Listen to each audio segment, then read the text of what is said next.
All right, let's dive right into this. If you were to pitch a movie script about a soldier who survived the absolute worst that 3 major wars could possibly throw at him, Hollywood executives would probably just laugh you out of the room for being completely unrealistic.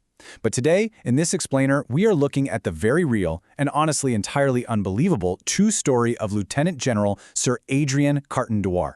We're going to chronicle the life of a man who makes modern action heroes look like absolute amateurs. This is a historical figure whose sheer survival defies logic, medical science, and pretty much all limits of human endurance. To really get inside the head of the guy we're talking about, we've got to start right here with this quote. "Frankly, I had enjoyed the war." I mean, just think about that for a second. Millions of men were subjected to the unimaginable horrors of the trenches, and his primary takeaway was that he genuinely enjoyed it. He actually wrote that it gave him lots of good moments and plenty of excitement. It's a quote that carries this touch of dark grit and really highlights the absolute absurdity of his character, especially when you consider what the war actually did to his body. Because when you look at his medical history, it reads way less like a record and more like a checklist of fatal events. Over the course of his military career, Carton de Wiart was shot in the face, the head, the stomach, the groin, the ankle, the leg, the hip, and the ear. He was permanently blinded in his left eye. And if getting riddled with bullets wasn't enough, he also survived 2 separate plane crashes. We're just running through this rapid-fire list right up front to immediately establish the awe-inspiring, invincible legend of the unkillable soldier.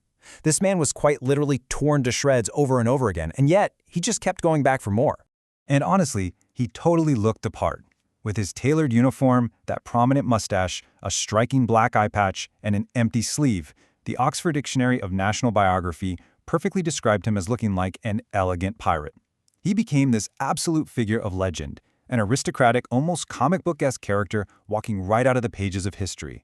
But you know, the most fascinating part of all this is how his journey of relentless carnage actually began. So let's jump back to 1899 to see how this all starts. Carton de Wiart was born to a wealthy Belgian aristocratic family and was eventually sent to England for schooling, studying law at Balliol College, Oxford. But, well, he was bored. He really didn't find learning to his liking. So at the age of 20, he boldly drops out of Oxford.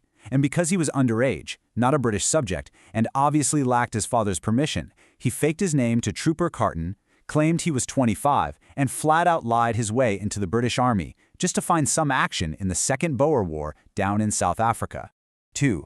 That is the exact number of brutal bullet wounds he received almost immediately upon arriving in South Africa. He was shot in the stomach and the groin, which forced him to return to England to recover. His father was absolutely furious when he found out.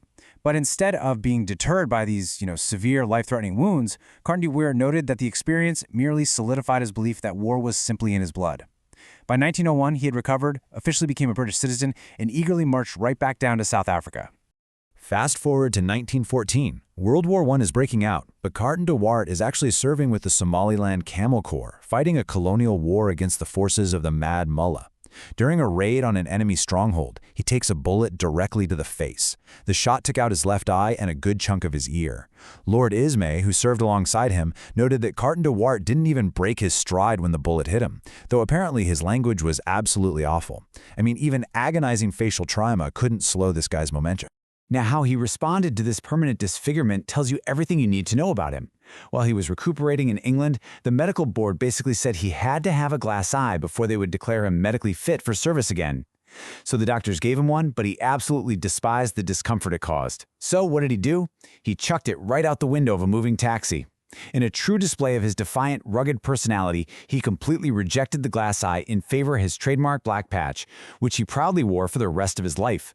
Once he finally made it to the Western Front in France, the relentless carnage just snowballed. In 1915, at the Second Battle of Ypres, his left hand was completely shattered by a German artillery barrage. In 1916, at Devil's Wood, a bullet went straight through the back of his head and somehow missed his spinal cord. Then, between 1916 and 1918, he was peppered with shots to the ankle, the hip, the leg, and the ear. In fact, he was wounded so regularly that a nursing hospital in London's Park Lane literally kept a dedicated room and his own monogram pajamas, constantly ready for his inevitable return. But if you want a pure, standalone moment of shock and awe, consider this.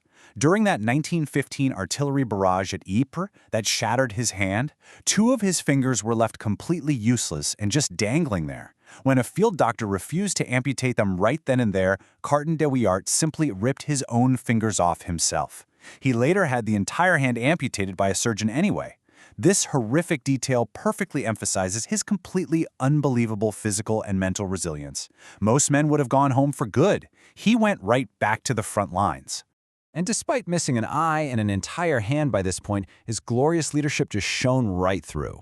In July 1916, during the Battle of the Somme at Le Boiselle, he earned the Victoria Cross. For context, that is Britain's absolute highest military honor for gallantry in the face of the enemy. It was added to this massive, awe-inspiring collection of medals he had, and yet, in his own autobiography, he humbly declined to even mention the Victoria Cross, believing it was truly won by the men of his regiment. But the way he earned that Victoria Cross, it's the stuff of legend. The fighting at Le Boiselle was devastating. After 3 other battalion commanders were killed, Carton de Wiart just took command of all 3 units himself. He held off heavy enemy counterattacks and successfully secured the village. His men described how his mere presence electrified them and eased their fears of going over the top into no man's land. Picture this. With his empty sleeve and eye patch, he would literally pull grenade pins with his teeth, hurl them with his one good arm, and yell, "Follow me, men!" So, when World War I finally ends, you'd think he'd rest, right? Nope.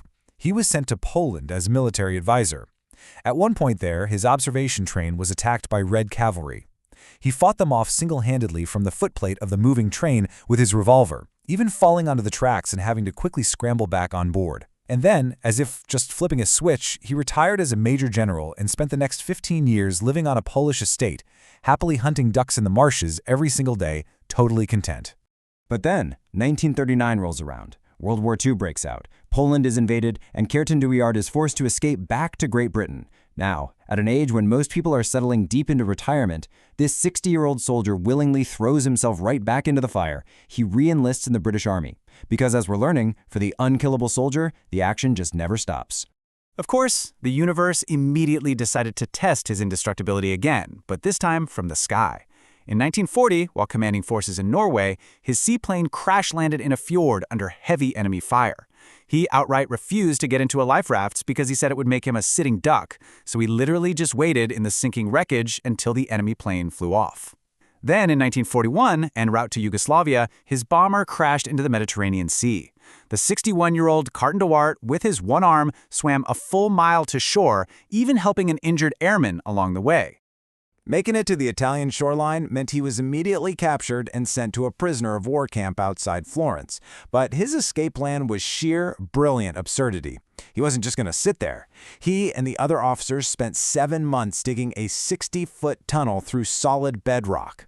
Upon escaping, the 62-year-old disguised himself as an Italian peasant. Keep in mind, he is missing an arm, wearing a black eye patch, covered with facial scars, and doesn't speak a single word of Italian, yet he still managed to evade capture for 8 full days before they finally caught him. Eventually, the Italians decided to switch sides and negotiated his release. He gets sent back to England, but only a month later, Prime Minister Winston Churchill, who, by the way, was a massive admirer of Carton de Wiart, assigned him a brand new role. This elegant pirate was sent to serve as Churchill's personal representative to Chinese nationalist leader Chiang Kai-shek. He spent the remainder of World War II as a highly respected, high-level military diplomat bridging cultures in Asia, relying heavily on his impeccable manners and irresistible charm. Oh, and yes, he incredibly survived yet another plane crash while out there. Now, you have to appreciate the incredible, dark irony of his life. On one hand, you have a man who survived 3 of the most brutal wars in modern history, uncountable gunshots to vital organs, missing limbs, pulling off his own fingers, and surviving multiple plane crashes. On the other hand, in 1947, on his way home from China to officially retire, he stopped in Rangoon, slipped on a flight of wet stairs, broke his back, and knocked himself entirely unconscious. I mean, he survived the deadliest battlefields in human history, only to be felled by a wet staircase. Thankfully, while doctors were treating his broken back, they also managed to remove a massive amount of old shrapnel from his war-torn body. He fully recovered, married for a second time, and settled down at a country house in Ireland where he happily spent his final years fishing and hunting. Despite literally everything the 20th century threw at him, the indestructible man was never killed in action. He ultimately passed away of peaceful old age at 83, resting in a quiet grave in County Cork. So, what should you take away from all this? It brings us to a final, really provocative question that perfectly sums up the bizarre dichotomy of his life. Was Adrian Carton de Wiart the luckiest or unluckiest soldier to ever live? To suffer so much trauma and injury seems like the absolute pinnacle of bad luck. But to walk away from it all, live to 83, and frankly say you enjoyed the ride, that might just be the luckiest run in human history. It is an unbelievable story of resilience that truly leaves you wondering just what the human body and spirit are capable of enduring.